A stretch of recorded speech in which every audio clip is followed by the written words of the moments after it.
What's up, YouTube? I'm with my buddy Bill. He's another software engineer in Atlanta, mentor I would describe. I don't know about that. I would. I appreciate it. I would. We were using Docker and stuff back when it wasn't really popular, and he's a big reason that I was able to get that tool in my toolkit. So we're somewhere in Sandy Springs right now, and we're going to try and go... okay. Wow. So welcome to Human Pilots, everyone. We're gonna try and go to somewhere in North Roswell, North River Tavern, just a nice little haunt, and we'll see how it does.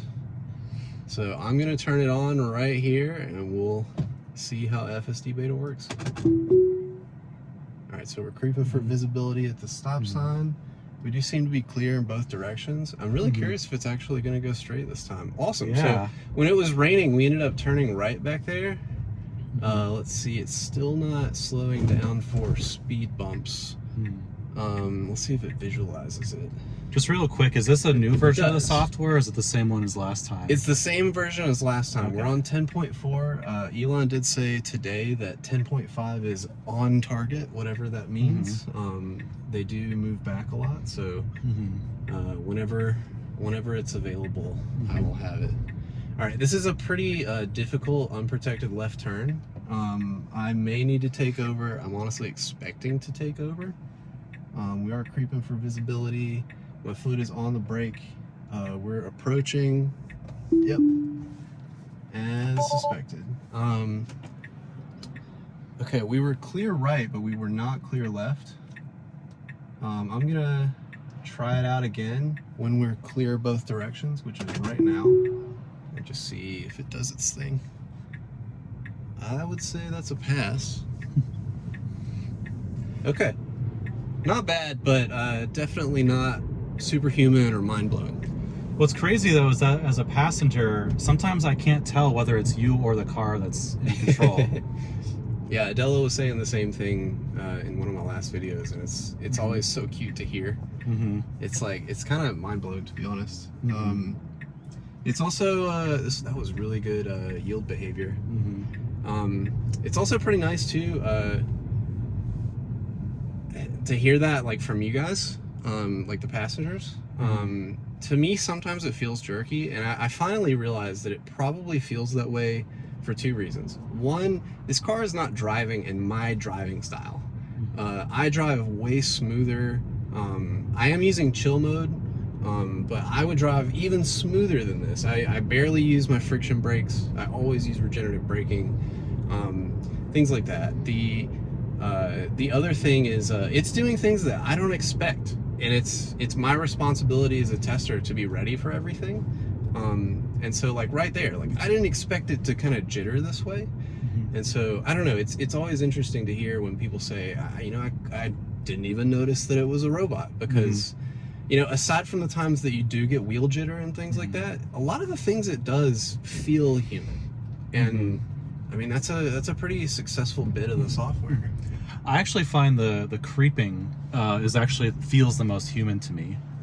Like the way it kind of like pulls forward a little bit, and then it's almost like it's looking for any oncoming cars. Like it kind of feels like it's thinking there, even though it's a machine. Right there was interesting. I think it got a little scared, so it like sort of slammed on the brakes at the last second. I ended up giving it some accelerator to get it moving, and it was fine. Okay, here we're clear to the left, and we're still clear to the left.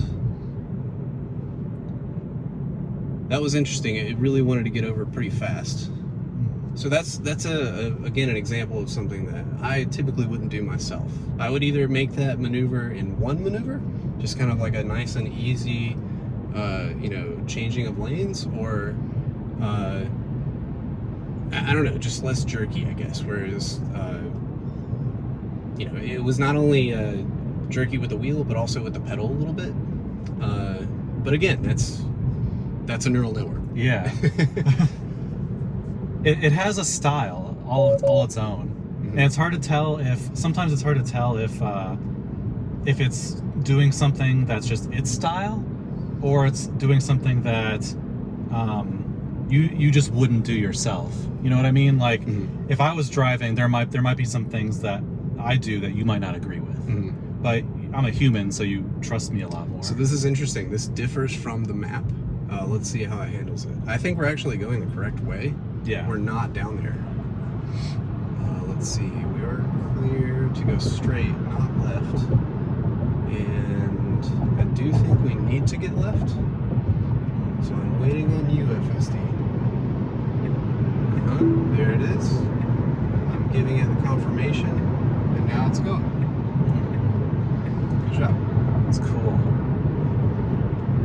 I actually find it interesting to look at the cones, like this, I don't know what they're called, but the orange, road safety cones on the side. Mm-hmm. It seems that they kind of jump around a little bit until you get closer to them. I wonder if that has to do with like AI memory, like we were talking about earlier. So I know that I know it used to be FSD's default object for anything it didn't recognize. I'm not sure if that's still the case. Mm-hmm.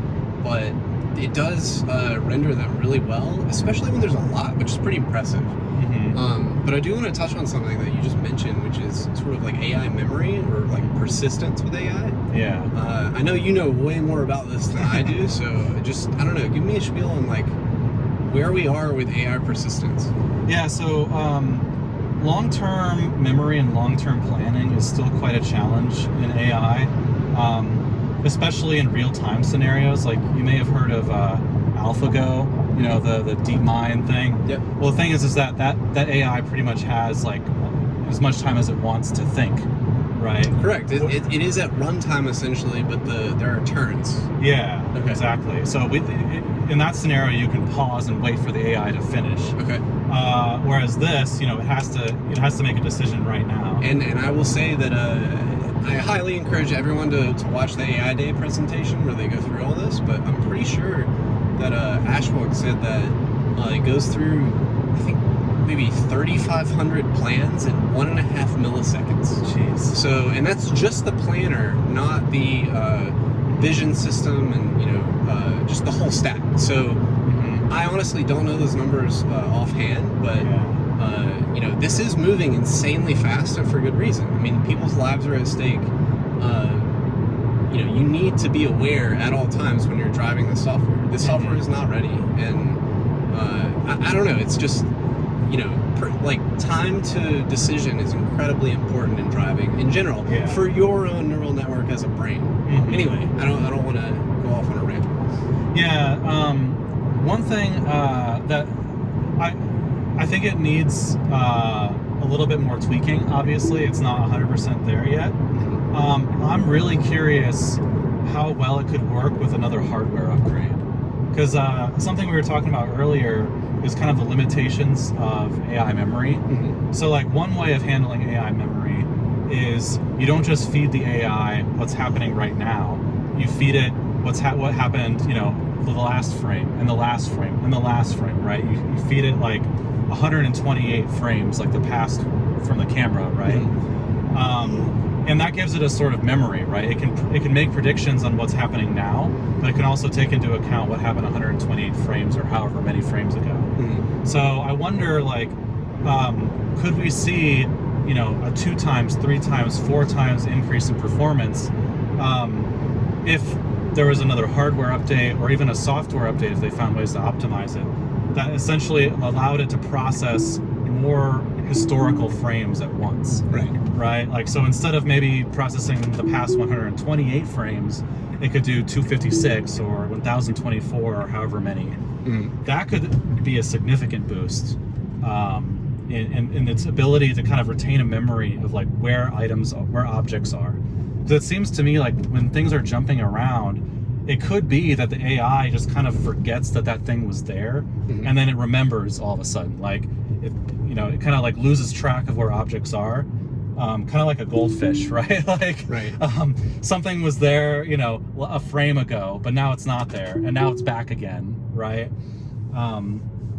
So if you lose visibility of something 129 frames ago, right, and then you regain visibility, the AI could feel like it's a new object, right? Correct. Yeah, that's a good point. Is like, how do we know Or does it even matter if it's the same Yeah. object? I guess Yeah. it does. It definitely does if it's a car moving Yeah. or something like that. And If it's a non-static object, I think it matters a lot if it's the same object. Yeah, and people have talked about things like phantom braking for a while. Mm-hmm. I suspect that might be one of the issues that leads to phantom braking. You know, if it kind of like loses visibility of an object, or maybe the statistics of what it's viewing shift, and then they shift again, and it recognizes an object again. It could like just see that, oh shit, there's something new there, Right?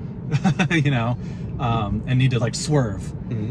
So that could improve that as well. And also, one other thing that could potentially help out with that is just having more neurons. Like, you know, these AIs are built, you know, on, you know, millions, potentially billions of neurons in a neural network.